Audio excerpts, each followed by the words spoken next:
সুপ্রভাত। আপনারা দেখছেন এ মাইন্ড অফ স্টোরি। আপনাদের সঙ্গে আমি পিয়ালি।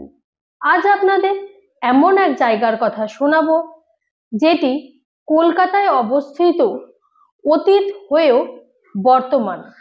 সেই জায়গা সম্পর্কিত কিছু তথ্য জানতে হলে ভিডিওটি না টেনে শেষ পর্যন্ত দেখুন। ভিডিওটি ভালো লাগলে অবশ্যই লাইক, ফলো, শেয়ার এবং সাবস্ক্রাইব করবেন।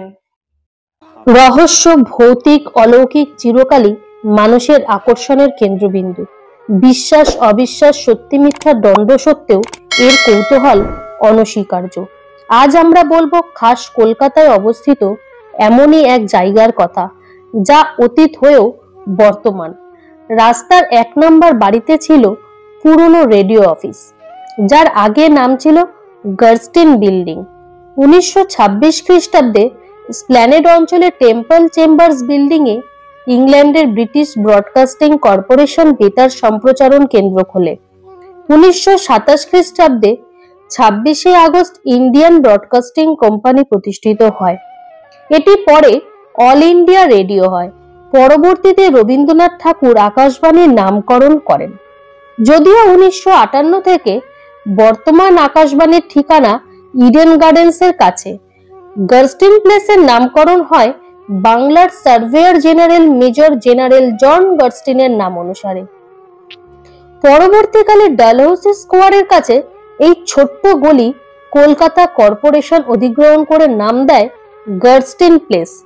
একসময় গার্স্টিন প্লেসের ওই 3 তলা বাড়িটি ছিল ঐতিহ্যের অপর নাম, যে বাড়িতে একসময় যাতায়াত করতেন বহু গুণী শিল্পী। কিন্তু নানা কারণে এর সঙ্গে জুড়ে গেছে অলৌকিক তকমা। পুরনো নিস্তব্ধ লম্বা করিডর, অজস্র স্টুডিও, ব্রিটিশ কাঠামো যেন সেই দাবিকেই সমর্থন করে। শোনা যায় ওই বাড়ি হওয়ার আগে এই অঞ্চলে ছিল এক কবরখানা। কোম্পানির শাসনের গোড়ার দিকে এখানকার পরিবেশের সঙ্গে খাপ খাওয়াতে না পেরে যেসব ইংরেজরা মারা যেতেন, তাদেরই এখানে সমাধিস্থ করা হতো। আবার এই গার্স্টিন প্লেসের পেছনেই রয়েছে সেন্ট জনস চার্চ। সেখানে রয়েছে জব চার্নক, লেডি ক্যানিং এর কবর থেকে শুরু করে কুখ্যাত অন্ধকূপ হত্যা স্মৃতি। রয়েছে রোহিলা যুদ্ধেরও স্তম্ভ। বলা বাহুল্য, ভৌতিক পরিবেশের জন্য আদর্শ প্রেক্ষাপট। এখানকার ভৌতিক ঘটনার সাক্ষী হওয়া মানুষের সংখ্যা নেহাতি কম নয়। যেই তালিকায় আছেন প্রথম সাহেব ডিরেক্টর পি ওয়ালিক থেকে পরবর্তীকালের নানান কর্মী, শিল্পী, প্রহরী অনেকেই। অফিস ঘরে স্বচক্ষে সাহেবভূত প্রত্যক্ষ থেকে রেকর্ডিং রুমের বাইরে অশরীরী শ্রোতার দর্শন বিরল নয়। যেমন মহিষাসুর মর্দিনী খ্যাত বীরেন্দ্র কৃষ্ণ ভদ্রেরও এই অভিজ্ঞতা হয়েছিল। তিনি নিজেই বলেছিলেন, ও বাড়ি তো ভুতুড়ে। একবার তিনি গভীর রাত পর্যন্ত কাজ করছিলেন ওই বাড়ির 3 তলার অফিসে। পরে নিচে এসে মনে পড়ে তিনি তার কাজের ফাইলটি ফেলে এসেছেন।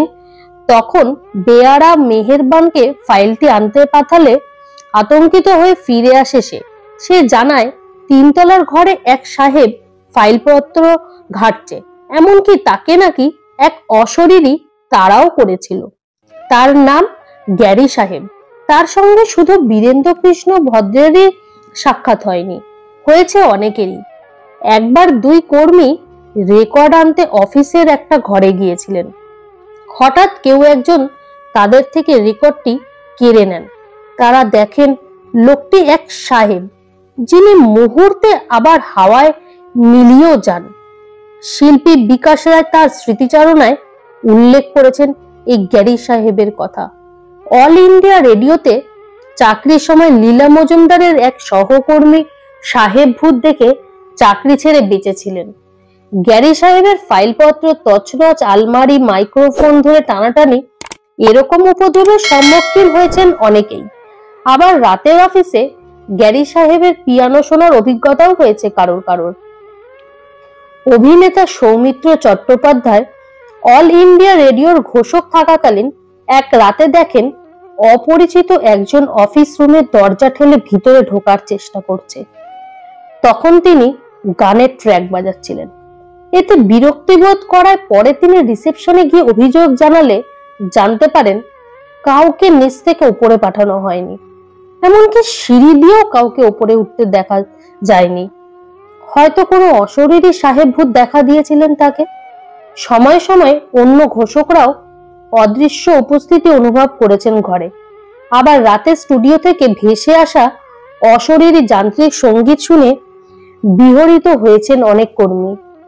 এখনো নাকি রাতের শহরে সেসব শব্দ ভেসে আসে মাঝে মধ্যেই। সত্যি সেই শব্দ আসুক বা না আসুক, আজকের দিনে দাঁড়িয়েও কান পাতলেই শোনা যায় গার্স্টিন প্লেসের নানান কথা। আধুনিকতার ছোঁয়ায় পুরনো গার্স্টিন প্লেস আজকে অচেনা হলেও এর ছায়াময় জগৎ আজও রহস্যময়। আজ আপনাদের আকাশবাণী ভবনের কিছু তথ্য শোনালাম। ভিডিওটি কেমন লাগলো তা অবশ্যই কমেন্ট বক্সে জানাবেন। পরবর্তীতে আমরা আবার আসব নতুন কিছু নিয়ে। ততক্ষণ পর্যন্ত সঙ্গে থাকুন, দেখতে থাকুন এ মাইন্ড অফ স্টোরি।